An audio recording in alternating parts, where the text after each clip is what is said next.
The alien palace on the moon of Aurelian had always been a place of quiet order.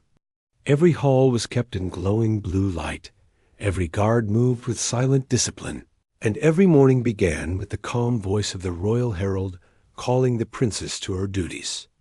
That calm started to fade the moment the first human stepped onto their world. Among the Aurelian people, humans were known only through stories that traveled across trade routes. Those stories rarely matched. Some claimed humans were clever explorers, others called them reckless warriors, and some insisted they were fearless enough to dive into storms for fun. None of these tales comforted Princess Lyra. She had grown up hearing that humans were unpredictable, loud, and able to break stone walls with their bare hands. So when she learned that one of them had asked to meet her, she felt a cold tremor inside her chest. The royal chamber echoed with the soft hum of floating lanterns as she sat on her high seat. Her advisors formed a half-circle in front of her, each dressed in silver robes. The elder advisor, an old figure with marks of wisdom on his violet skin, cleared his throat. "Princess, the human envoy will arrive at the palace by dusk," he said. Lyra stiffened. "Why must he meet me personally?" she asked. "He made a request to see the one who represents the heart of Aurelian." The elder said, "He insists he carries something important and will only present it to you." Lyra tried not to show the anxiety growing in her. She imagined a furious soldier bursting into her hall, smashing tables, shouting in a deep voice, and demanding things with no sense of respect. The story said humans were bold to the point of madness. The idea of meeting one felt like walking toward a roaring storm. "What is his name?" she asked. "His name is Ray," the elder replied. "A simple name, but the human language often favors such simplicity."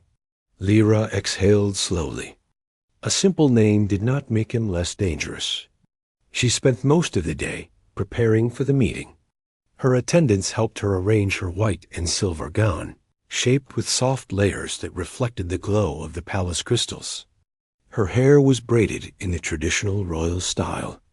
Everything about her appearance was meant to show dignity and strength, even if she did not feel strong at all. She wondered if the human would understand her culture. Would he mistake her calm for weakness? Would he judge her people? Would he think their peaceful ways were strange? By the time dusk arrived, her thoughts had become a storm of questions with no escape. The grand doors opened, and the guards stepped aside. Lyra expected footsteps that pounded like thunder, a heavy presence, maybe shouts of introduction. Instead, she heard measured steps, steady and controlled, almost gentle. When the human entered the room, her breath caught in her throat, not because he was frightening, but because he was not what she imagined at all. Ray stood quietly at the entrance, bowing his head with surprising respect. He was taller than her by a little, dressed in a simple navy uniform with light armor at the shoulders. His face had a calm shape, strong yet peaceful. But the thing that froze her was his eyes. They were warm and clear, carrying a depth she had never seen before in any being from another world. In that moment, the tales she had heard began to crumble. The elder advisor motioned for him to step forward. Ray approached, stopping several steps away from the throne, making sure to keep a respectful distance. His voice, when he finally spoke, was soft. "Princess Lyra, thank you for allowing me to meet you." Lyra blinked, surprised by the gentle tone. She expected a voice that could shake walls, but this one was warm and steady. "You came a long way," she said, maintaining her royal posture. "What is it you wish to show me?" Ray slowly reached into a secure pouch at his side and lifted a small container made of transparent material. Inside it glimmered a tiny blue crystal, pulsing lightly like a living heartbeat. "This is from my world's deep mines," he said. "It reacts to emotions. It lights brighter when it senses hope. I wanted to bring you something from my people as a gesture of peace." Lyra's eyes widened slightly. She had heard about human technology, and their creative methods of exploring resources. But she never expected something so delicate. She thought humans were more interested in giant machines or powerful weapons. But this crystal was something different, something thoughtful. "Why bring this to me?" she asked. "You could have given it to any ambassador." Ray hesitated for a moment. "I wanted to meet the one who guides this world," he said. "I heard you value harmony more than conflict. Earth has had too much conflict. My people hope to learn from yours, and I wanted our first gesture to be honest." Honest. The word echoed in her mind. It was rare for outsiders to speak so plainly in her court. She studied him again. His stance was steady, but not aggressive. His breathing was calm. His eyes, those strange human eyes, carried sincerity without hesitation. She felt her earlier fear slowly loosening its grip. Still, she wondered. "You do not fear coming here?" she asked. "Many see Aurelian as mysterious." Ray offered a gentle smile. "I was nervous," he admitted, "but curiosity is stronger than fear. And I wanted to show that humans can approach with respect." The court fell silent. Even her advisors seemed surprised by his words.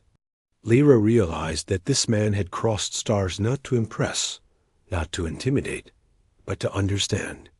It was something she did not expect from someone labeled as brutal in stories. She motioned for a guard to accept the crystal. As it came close to her, the small stone glowed a little brighter. She could not deny the charm of the object. It felt alive in its own way.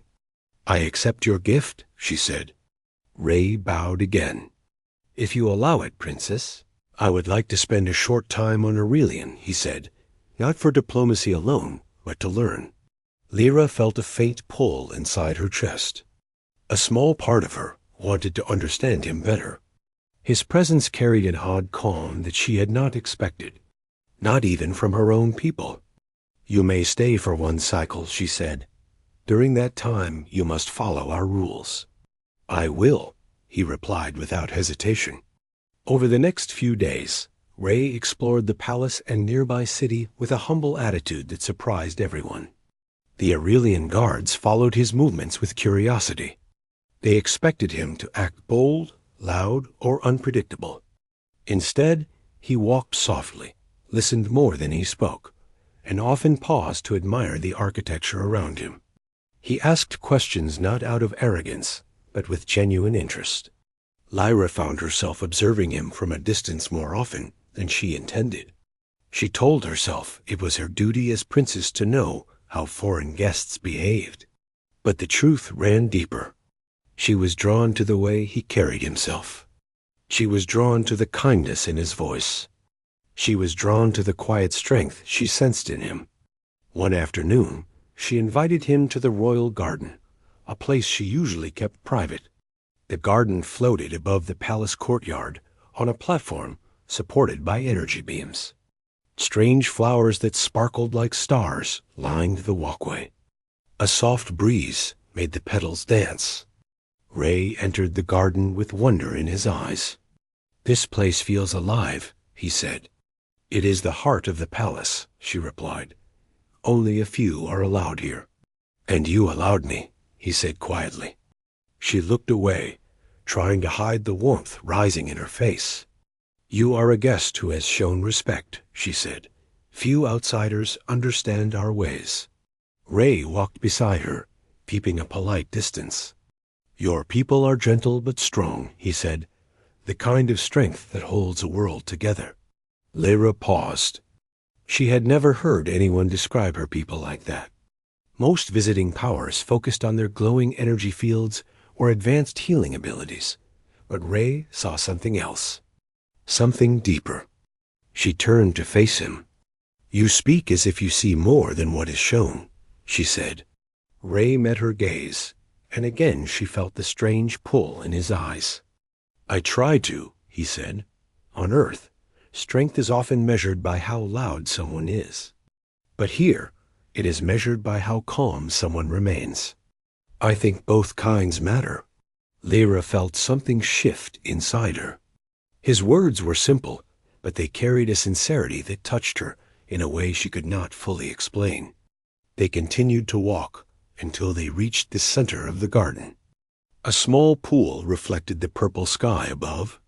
Lyra watched the gentle ripples. "You did not match the stories I heard about humans," she said. Ray raised a brow. "What stories did you hear?"